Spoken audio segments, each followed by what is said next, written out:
Modern day library is so much more than just about books. For many users, it's access to technology that can be vital. But tonight's Bay Area Proud is all about a bit of old technology hanging on at one South Bay library and the generous and meaningful being brought up to date.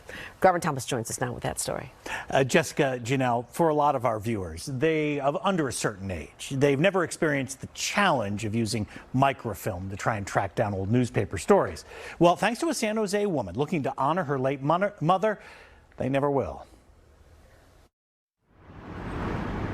There was a time inside your big city library when microfilm was the height of technology. Thousands upon thousands of pages of newspapers shrunken to fit in the palm of your hand. San José Mercury News is here. Well, that time. And so I'm got to look for 1948. Margaret Ma will tell you. No, that's building permits. Is well in the past. 74. Let's go backwards. There must be a better way, Margaret would say to herself as she conducted searches for bits of her family's history in the San Jose Mercury News archives at the MLK Junior Library. It continues on page 2. And the only way to do that, so let's go to page 2, was on microfilm. So you have to find the date, then you have to start reading the page by page to try to find the article that you're looking for. Now, as frustrating as the microfilm searches came to be for Margaret, it should be noted she absolutely loves the library. She even volunteered here for years.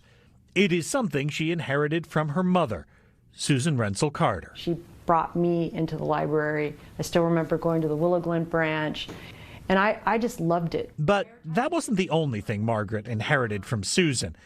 Upon her passing in 2021, there was the matter of her estate.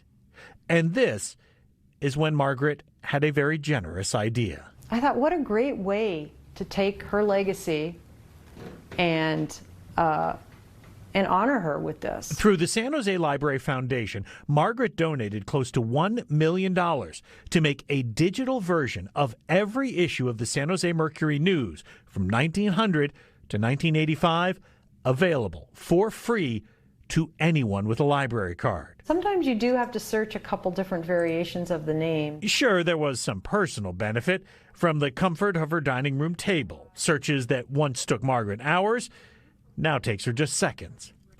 But she genuinely is thinking of others searching their family's histories, or searching for things that Margaret can't even imagine. If there's some student out there at San Jose State or just anything that helps their research, you know, you're investing in some future mind who might do great things.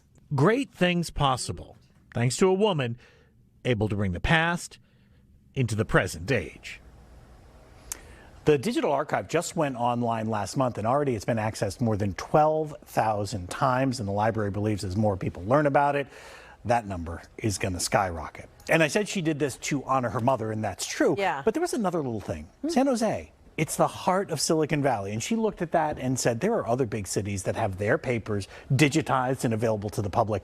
San Jose should have that as well. So, you know, in the heart of Silicon Valley, being up to date on that was a big thing as well. Yeah, it's so funny when kids, you talk to them and they're like, you used to have to do what to get information? The microfiche, the film, I love that. But it was very tedious. I'm gonna call out my intern when I explained the story to him. He's like, what is microfilm? How does that work? Yeah, exactly. I know this is going to be so much more convenient. Yeah. You could just look up the paper the day you want or whatever, the history, it just comes up. Technology.